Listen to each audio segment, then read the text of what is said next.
So we're taking a look at the brand new Ridgid 16-gallon shop vac that just launched in November of this year.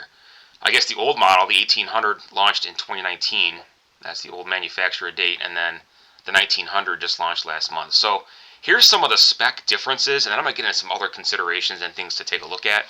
So we go from 6.5 to 7 as far as peak horsepower. CFM airflow 184 to 202, 12 amp versus 14.2. Noise decibel stayed the same. Weight 34 down to 32, and then the height, it's only a half-inch taller on the new model. Cord is still 20-foot cord, 7-foot hose by 2.5-inch diameter, and then 165 versus 199 price point. Now, of course, the new models are always going to be more expensive, but you know, from the reviews from toolguide.com I was reading about, and then the reviews from Ridgid from Home Depot's website, the reviews are really good on the new one. But there's other things to consider, and so we take a look at the next slide here, zooming in a little bit more on the specs and the features, the differences, right? So on the right side, you see an orange is highlighted. What are the main differences? So it goes from the 6.5 to 7. You get the 2.5-inch Pro Hose durable locking hose. Well, they've always had some kind of locking hose, just like the last one. They called it the dual flex locking hose. And I guess just reading some of the reviews and seeing what some people were saying, that the new hose, although it's similar, some say that and may argue that it's a little bit more dirty or a little bit more durable and sturdy, I guess. If you take a look here, the casters are upgraded as well. And then the rear wheel, so tougher rear wheel. So it's probably why it's a little bit taller, a little bit beefier, bulkier wheels. I don't know, is it really necessary? I mean, are you really, unless you're climbing up a lot of stairs or, you know, going off-roading in this thing, I don't know how much that's really going to make a huge difference in the overall specs. Maybe they just decided, you know what, let's upgrade it and market it that way, that we upgraded the wheels just to have something new, right? But, I mean, it's like with anything. Any product's going to say that, right? So, oh yeah, another thing here too. So when it comes to, and you'll see that on the bottom here, I have different things to consider. It says power switch, right? Look at, on the old model, it says larger power switch, and then in the new one, larger power switch. So I don't know, did it get larger from the last model? Maybe not, because it wasn't mentioned. Unless it was just larger from the previous model before the 1800 came out.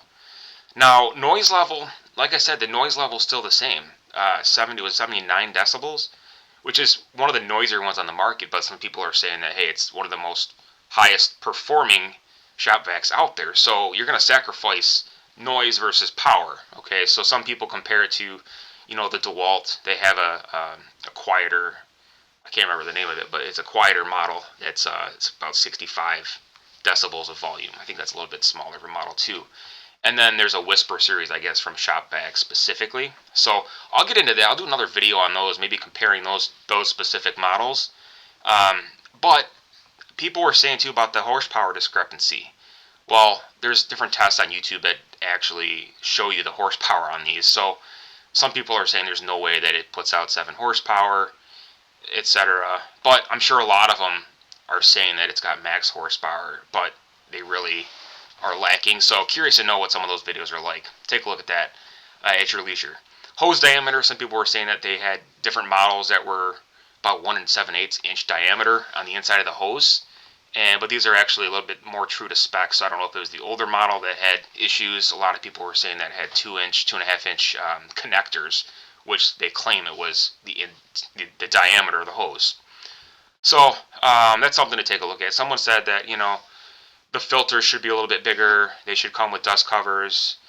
And then, you know, I already mentioned the power switch. The rear wheel situation, I already talked about that.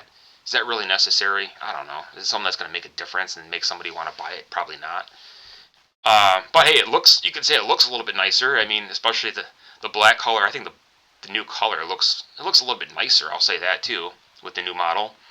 The rear handles is pretty much the same thing. It's removable, but a lot of people were saying that, hey, it's a little bit inconvenient, especially when you're running the power cord through, it gets kind of stuck in there, etc. And then the bag replacement, some people are still saying that, hey, you know, replacing a bag is not real easy with this model. But hey, you know, it is what it is, right? So those are the main differences. Someone was also saying the accessories could be a little bit better. But apples to apples versus other models, what do they really like? You're not going to get the best of the best. You have to upgrade to get some more specialty features, right, and accessories. So that's it for now. Let me know if you have either of these models and what your thoughts are on this. If you're in the market for one, let me know what you're looking for. Curious to know that as well. And then let me know if you see any tools coming out or power tools that you want me to take a look at with the specs. Let me know in the comments below. That's it for now. Stay tuned for more videos. We'll see you next time. Thanks for watching.